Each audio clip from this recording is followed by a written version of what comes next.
The 23rd of February 2023, Realtor Education, not fake news, vintage. This is a Vicon fertilizer spreader. They were very common long ago. I don't see them so much now. They have a shaker, not a spindle, right? You see them there, see the shaker there. And that shakes over and back. They call it a wagtail. Okay.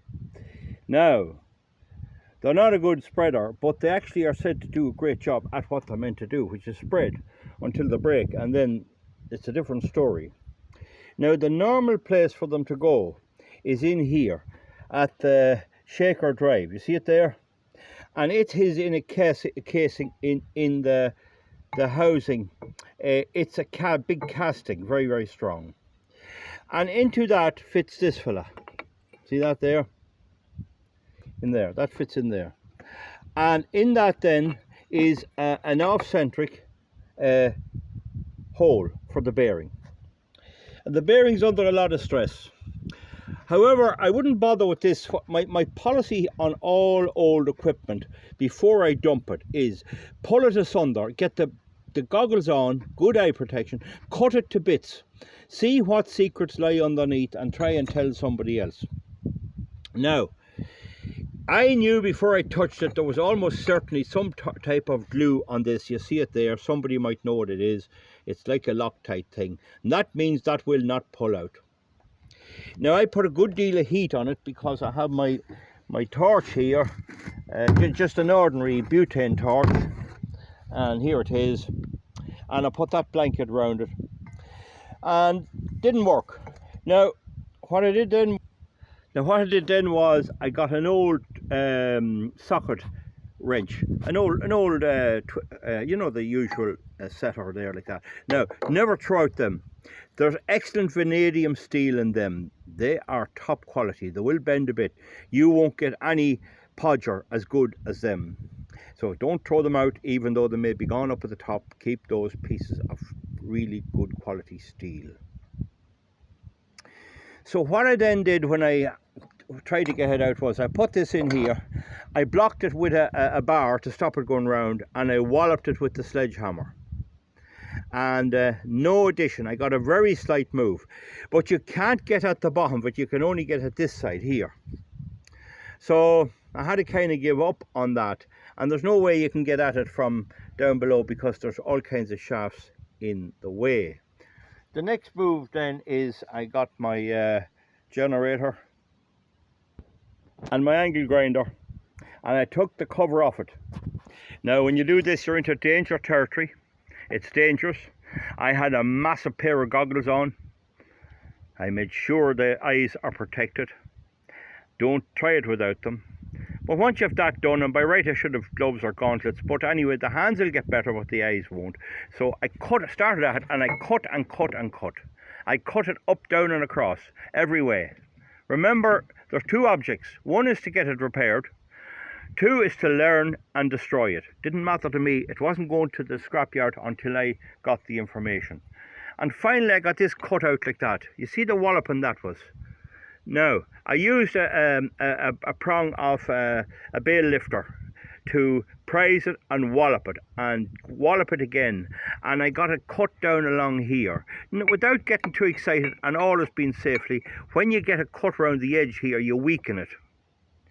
And finally it gave way. Now that's that. So I have that. Now, I think they can be bought. I don't know. If they can't, no harm done. And here is the bearing inside. And I might put the bottles on that now, heat it up a good bit. But one of the things I have is a little Dremel tool with a little cutter. You'll not get in there with an angle grinder. So a Dremel tool would cut diagonal lines in that part of the bearing. And if you get it cut across, you will get it out once you break it. Now, before I do that, I'll try heating it and try pulling it out with a bar and hammering it out, but I don't expect it'll move. I have seen people tell you it didn't grow there, I'll get it out, oh, he'll take it out. And when I bring them tough assignments where the thing is stuck in it and it's rusted, I've seen them fail and fail and fail. In fact, they fail about 50 times for every once they succeed. Anyone that's rooting with old machinery will know you come across this problem.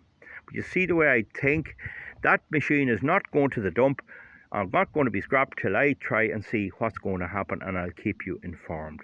The next step is get off that bearing, broken bearing, and the next step then is to see, can I buy the part, new or second hand. I could possibly make that on the lathe. I don't think you could use steel. It'd knock it out of balance, so it's not so easy. You'd have to buy a piece of aluminium, and that it's not so easy. But I'll see, can I get the part. The aluminium in that is extremely tough. Oh, it's great stuff. So that'll just let you know. People will tell you, oh, I had to weld it and I had to do this and that. There's no easy way of taking off that. There's no easy way even of putting a puller on it. They didn't even put holes in it to put a puller on it. But a puller wouldn't pull it out, in my view. That'll do, folks. Funny enough with this old machine, they say you need to replace all the bearings. If you have to go to that trouble, you are nearly better putting your time into buying a new one. Something new with a spinner on it. But just before we dump it, you know, people will tell it's no bother. It's no bother to these lads until they have to do it. And you go in to buy the part, and the lad behind the counter, he wants to sell it to you. You ask him, how do you put it on? He hasn't a monkey's notion, and he doesn't care either. I think what happens, a lot of these gets thrown out. So as soon as this becomes no use, out to the scrapyard it goes, but not until I give it a chance.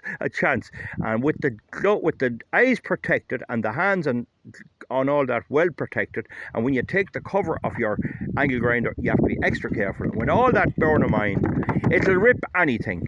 The angle grinder, I never knew it, it'll rip anything, and that's what should be done with it. Rip and rip and rip. And that's how you get over these manufacturers. They never think of the lad that has to try and repair it, of course. That'll be doing it right. Folks, that's it. Give me a thumbs up and a thumbs down. Hopefully we'll see something. See you back again, and I'll let you know if I succeed or fail, or maybe the parts are so expensive that I can't afford to buy them. It's not that I wouldn't afford to buy them. I wouldn't put them into a machine like this. I might try making it on the lathe with a 4-jaw chuck. That's another option. We'll just see. Folks, that's it. Give me a thumbs up or a thumbs down, and we'll see you back for something else soon. Bye.